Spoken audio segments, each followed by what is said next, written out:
Radio PO, c'est le premier podcast entièrement dédié au métier de l'organisation, par et pour les pros de l'organisation, conçu et animé par vos deux hôtes, Diane et Barbara.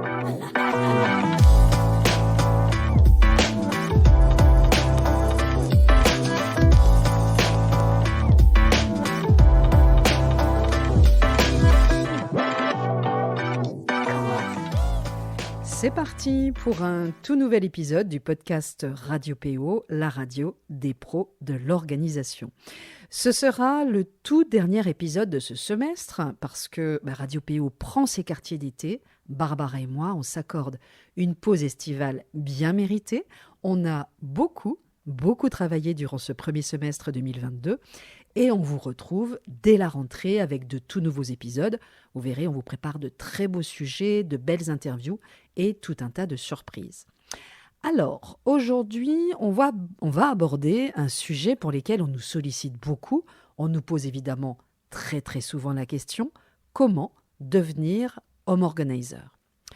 On avait déjà organisé un webinar le 8 avril dernier sur le sujet. Vous aviez d'ailleurs été très nombreux à y participer. Et je vous mettrai bien évidemment le lien du replay dans la description de cet épisode. Et pour répondre à cette vaste question, je vais essayer de rester la plus objective possible. Et je ne vais pas vous parler de notre formation Devenir Home Organizer, parce que ce n'est pas le but de l'épisode, que vous connaissez probablement, qu'on dispense depuis 2018 et qui nous a permis de former près de 300 home organizers en France et dans le monde. Si vous souhaitez savoir ce que nous proposons en détail, je vous partagerai également le lien du replay d'un autre webinar qu'on a également animé le 8 avril dernier, Devenir home organizer avec temps équilibre.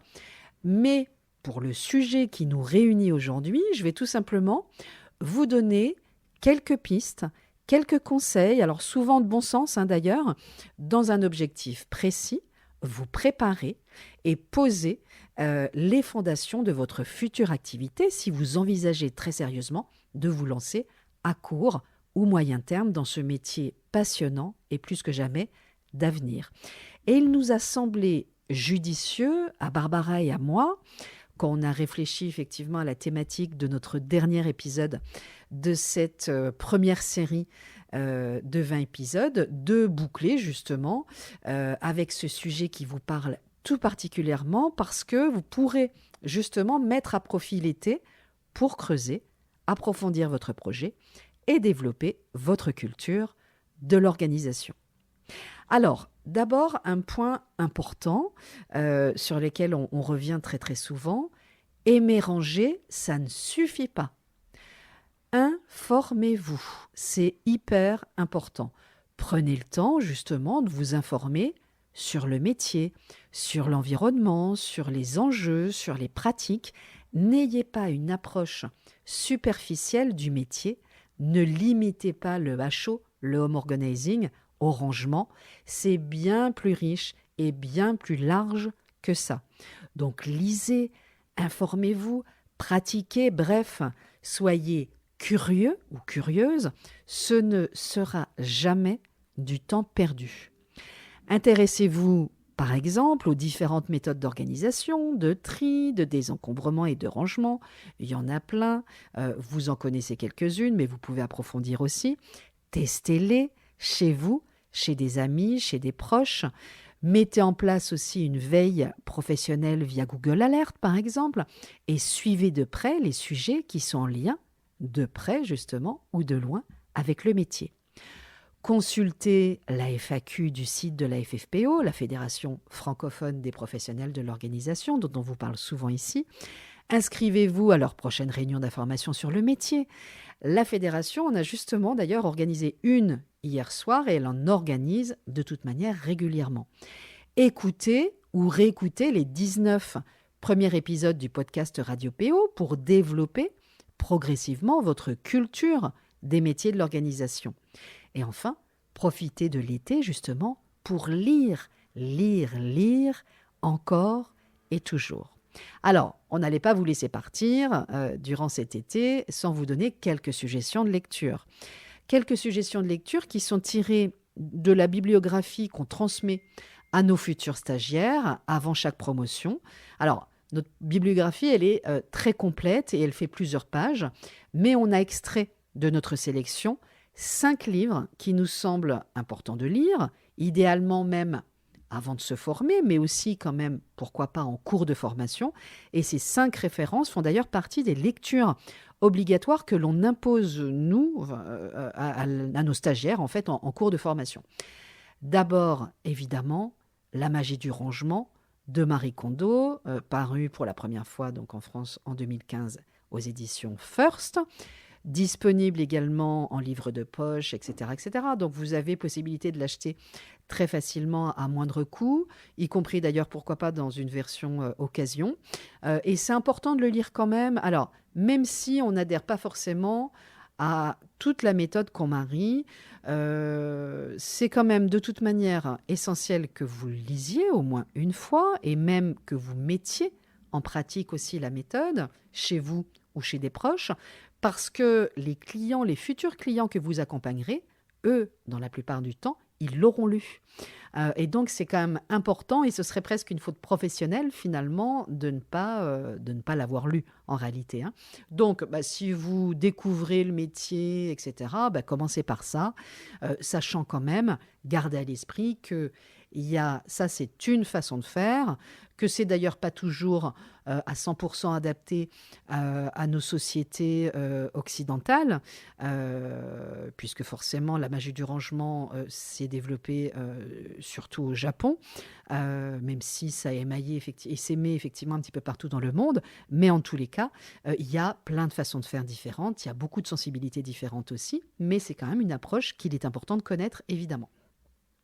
Deuxième référence qu'on vous suggère pour cet été, et pour comprendre notamment les enjeux du gaspillage des objets dont je vous parlais récemment dans le podcast, et pour comprendre aussi les bases finalement de la sobriété matérielle, le livre de Valérie Guillard, qui est son avant-dernier livre, Du gaspillage à la sobriété, avoir moins et vivre mieux, paru aux éditions de Bock en 2019.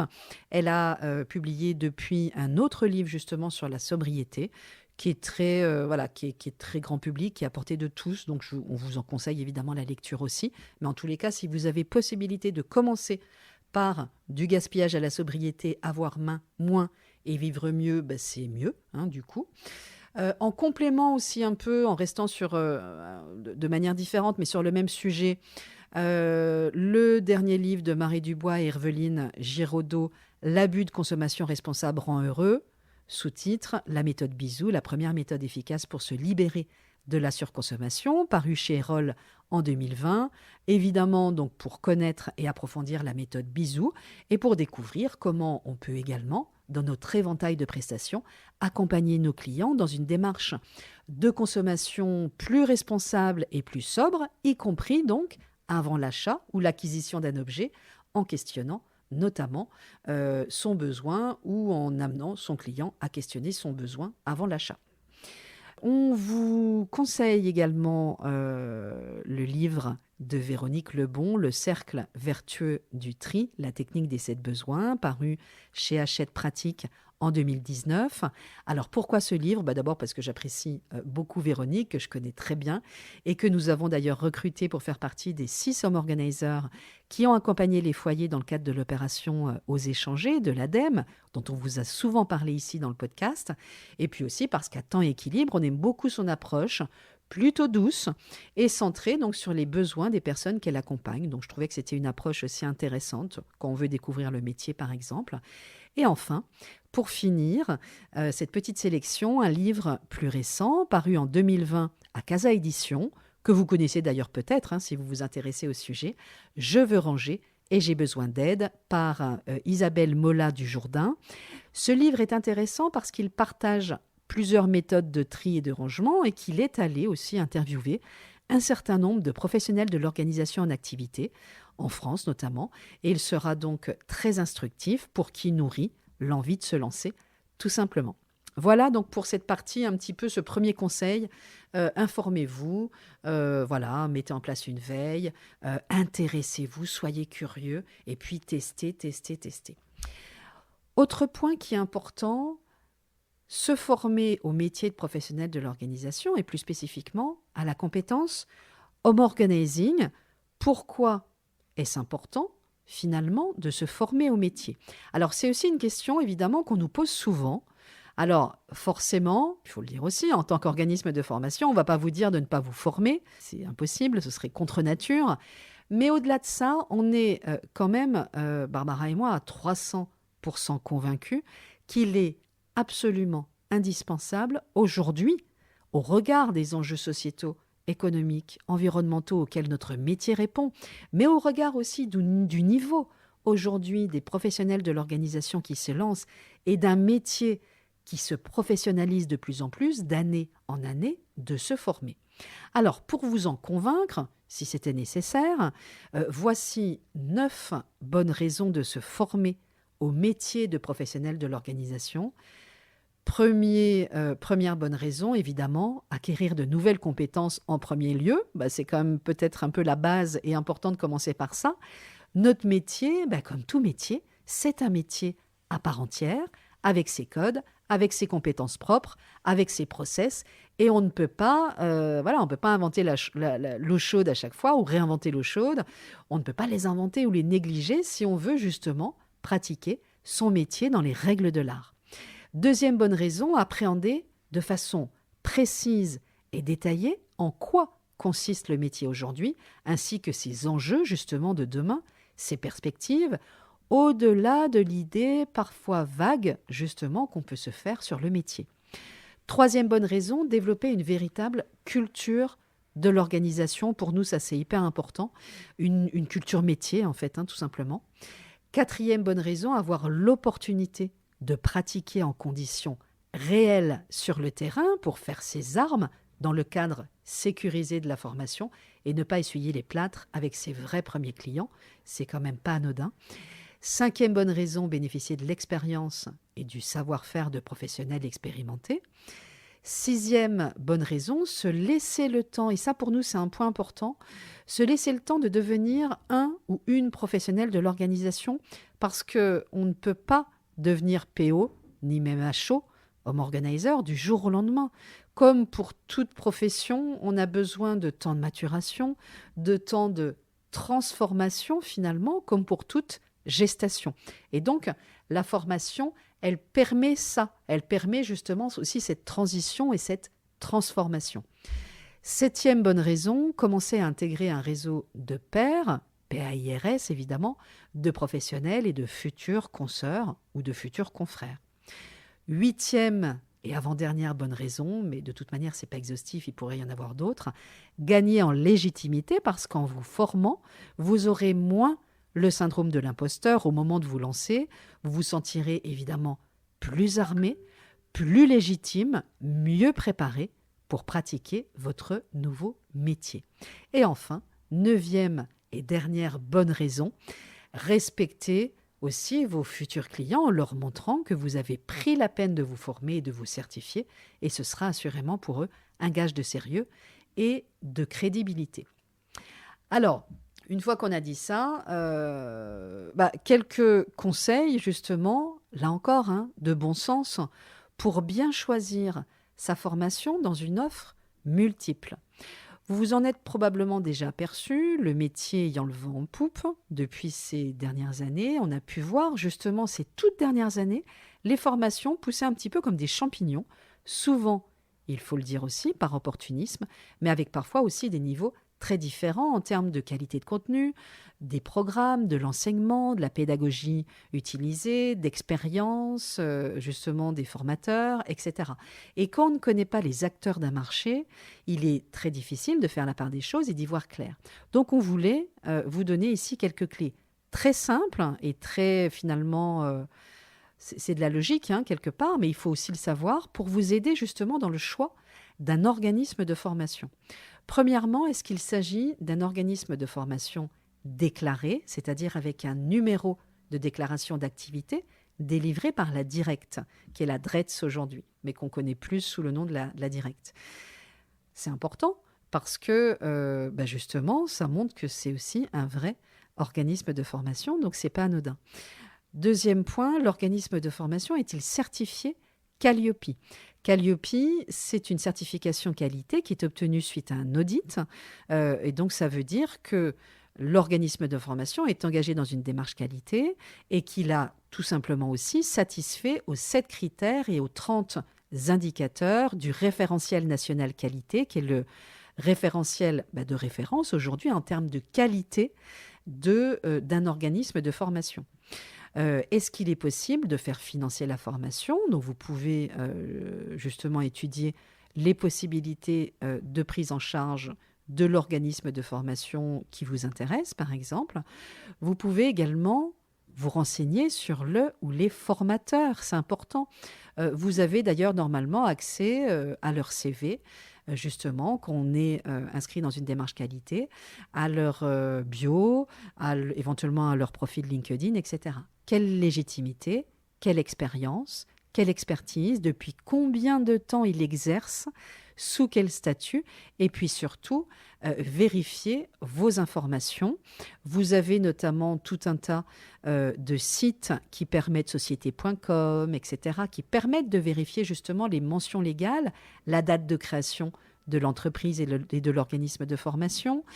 Et ça, c'est quand même un point important parce qu'on a vu ces dernières années beaucoup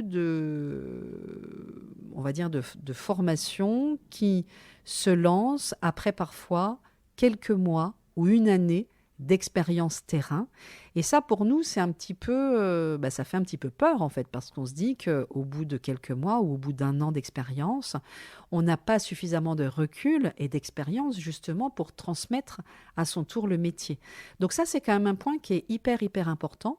Et ça, c'est des informations que vous pouvez très simplement vérifier en allant consulter les mentions légales, par exemple, du site de l'organisme de formation en question, ou donc en allant chercher des informations un peu plus légales, un peu plus formelles, dans des sites type, comme je vous disais, société.com, etc.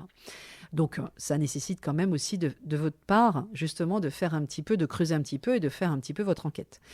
Donc, sur quoi s'appuie la formation? Est-ce que c'est justement une véritable expérience ou est-ce que c'est plutôt une forme d'opportunité, pour ne pas dire une forme d'opportunisme aussi? Quelle antériorité et quel engagement aussi dans le métier? C'est important aussi.